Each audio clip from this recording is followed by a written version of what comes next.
Y dentro de lo que es la interna radical, apareció el nombre de una mujer. Una mujer que viene desde hace muchísimos años en lo que es lo legislativo, no solo a nivel local, hablo del municipio de Lanús, sino también a nivel provincial y nacional.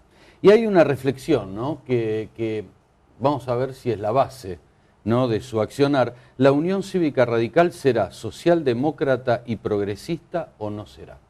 Sandra Riobó, gracias por haber venido. Hola, buenas tardes. ¿Qué tal? ¿Esta es la base?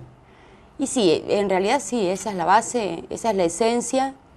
Eso es que el radicalismo defina de una vez por todas qué interés quiere representar, qué es lo que le ofrece a la sociedad, y una definición con ese marco pone un límite a la heterodoxia en cuestión de acuerdos electorales, digamos. Si nosotros nos ubicamos bajo ese paraguas, sabemos que nuestros acuerdos, nuestros debates de ideas, nuestro núcleo de propuestas tendrá que ser discutido con fuerzas progresistas y afines, que de ninguna manera se cruza en el camino con las propuestas que se pueda hacer desde el PRO, desde algún sector del PJ disidente, desde el macrismo. Nos circunscribe, nos ubica y nos renueva en un mandato que es histórico, que no debimos haber abandonado nunca. El radicalismo está inscripto en ese lugar, tal vez sea cuestión de reinscribirlo, de empujar una fuerte renovación y de decir hoy eso, ¿qué es? ¿Qué significa? ¿Qué es lo que se le ofrece a la sociedad?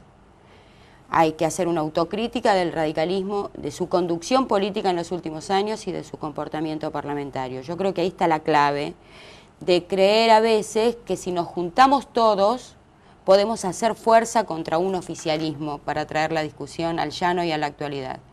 Y juntarnos todos, hay veces que no tiene demasiado sentido, cuando venimos de lugares diferentes, proponemos cosas diferentes y somos esencialmente distintos.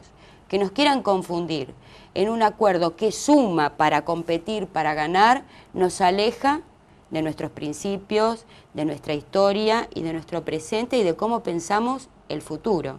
Con esto te quiero decir, por ejemplo, desde el punto de vista parlamentario, si nosotros en esta cosa que algún sector corporativo incorporó en los partidos políticos de la necesidad de estar todos juntos para competir contra, no le ponemos contenido, bueno, entonces todos nos juntamos y buscamos un tema en común. Por ejemplo, la normalización del INDEC. Es correcto, ¿quién no va a estar de acuerdo en que hay que normalizar el INDEC? Ahora, la verdad que de allí para abajo, si tuviéramos que ponernos de acuerdo en muchas cosas más, tendríamos que vaciar de contenido nuestras estructuras políticas, porque somos distintos. Distinto es que yo tenga que discutir con todo el arco opositor cuál es el sistema de salud que yo imagino o que el radicalismo piensa para el futuro de los argentinos. Sistema de salud. No vamos a coincidir. Es imposible que coincidamos.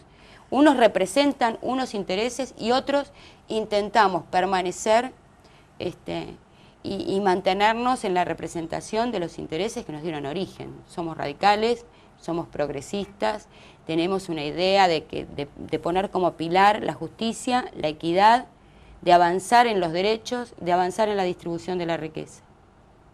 A partir de ahí yo puedo desarrollar un esquema de qué cosas puedo estar de acuerdo o no con el oficialismo, en qué cosas me diferencio. Pero si la agenda está reducida el denominador común, normalización del INDEC, es valioso. Por ese punto vamos todos juntos, pero abajo hay un montón de cosas que seguramente somos distintos. Y hay que discutir, y esa es la política. La política naturalmente no es acordar todo. La política es justamente discutir, y de la discusión tratar de sacar qué es lo que nosotros queremos representar para los argentinos. Ese es el marco amplio en el que yo creo que hay que ubicar al radicalismo hoy. Y Sandra, es nuestra esencia, es socialdemocracia, y si no, no seremos nada. ¿Cuál es la objeción más fuerte que hoy tenés dentro de lo que es el radicalismo? ¿Quiénes se oponen o qué sectores se oponen? Primero queremos dar esta discusión política, dónde estamos y qué interés representamos. Si hay un sector del partido que accede a la discusión y esto lo conduce a un camino de acuerdo con Macri o con quien sea, no tenemos nada que ver, y la objeción que ese sector a nosotros nos plantee, la verdad nos tiene sin cuidado. Puntualmente de esta sanción que surge hoy en algunos medios respecto de mi capacidad, de mi estatus partidario, de mi condición de afiliada o no a la Unión Cívica Radical, la verdad que están absolutamente deslegitimados. La verdad que quienes firman ese comunicado, esa nota o esa resolución, son los mismos que utilizaron un estatus partidario para desnaturalizarnos, para llevarnos a una alianza con la UDESO que va contra todo el sentimiento radical, para entregarnos a muchos radicales en beneficio personal, sobre todo en los distritos, con la gente llevada, engañada, que iba a poder competir en una interna abierta y que luego ese estatus partidario le soltó la mano y le entregó los lugares de representación política al de narvaísmo. Con ese estatus partidario nosotros no tenemos nada que ver. Si ellos quieren plantear la batalla en términos legales, nosotros se la vamos a plantear en términos de legitimidad. Están deslegitimados. Quienes firman esa sanción, o si existe esa sanción de parte de esos firmantes, para mi caso, para Guillermo Ilia de Pergamino, y para mucha gente que, como dice la Carta Orgánica, haya promocionado, empujado o ayudado, en este caso puntual, al tema del FAP, bueno, a esa gente nosotros le queremos contestar que queremos que nos devuelvan el escudo, el partido, la bandera y un apellido que es muy, muy, muy simbólico para todos los radicales y que han usado y abusado de él para llevarnos a este desastre, que no es solamente electoral, es electoral, es político y pone en jaque toda la historia del radicalismo. Hay un libro, cuando estudiaba periodismo, ¿no?, hace algunos años, en la facultad, hay un libro de un sociólogo que habla de las torpezas del poder, ¿no?, que la torpeza no tiene nada que ver con la inteligencia y la astucia. Uno puede ser astuto, inteligente, pero ser torpe a la vez. ¿Esto lo podés encuadrar dentro de las torpezas del poder? ¿Esto que hizo un sector del radicalismo? Porque en definitiva no le sirvió ni a de Narváez ni al radicalismo. Absolutamente. Digo, ¿lo encuadrarías dentro de lo que son las torpezas del poder? Sí, absolutamente. Y en este punto yo no quiero meterme ni opinar sobre el armado o la estrategia de Narváez, digamos, no la comprendo y no está en mí señalar esos errores. Sí, el radicalismo, porque verdaderamente han logrado generar un sentimiento de una tristeza enorme, de entrega de la identidad en un acuerdo que electoralmente iba a restar. La política no es 2 más 2, hay una serie de factores que hay que analizar para los que les gusta el análisis de resultados y el factor pragmático de la política, que no siempre 2 más 2 es 4 y que no nos podemos mezclar el agua con el aceite.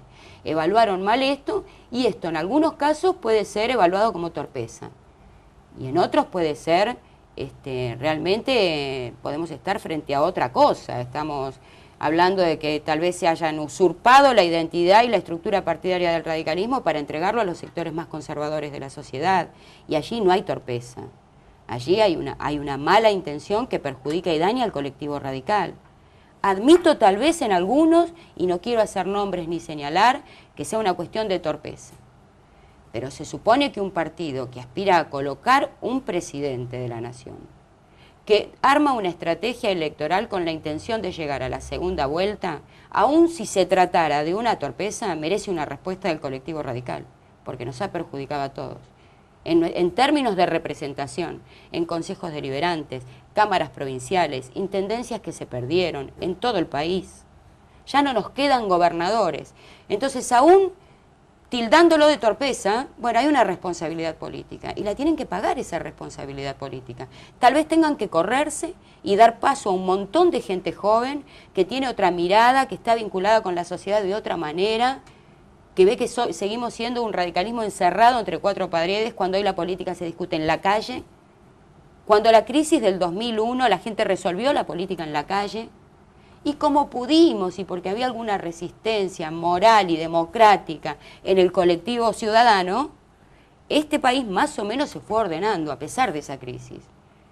Yo no tengo claro si el Partido Radical da cuenta de esa crisis y de que tiene que incorporar otras miradas a la situación. Sandra Riobó, gracias nuevamente por haber venido. Gracias a vos. Pausa.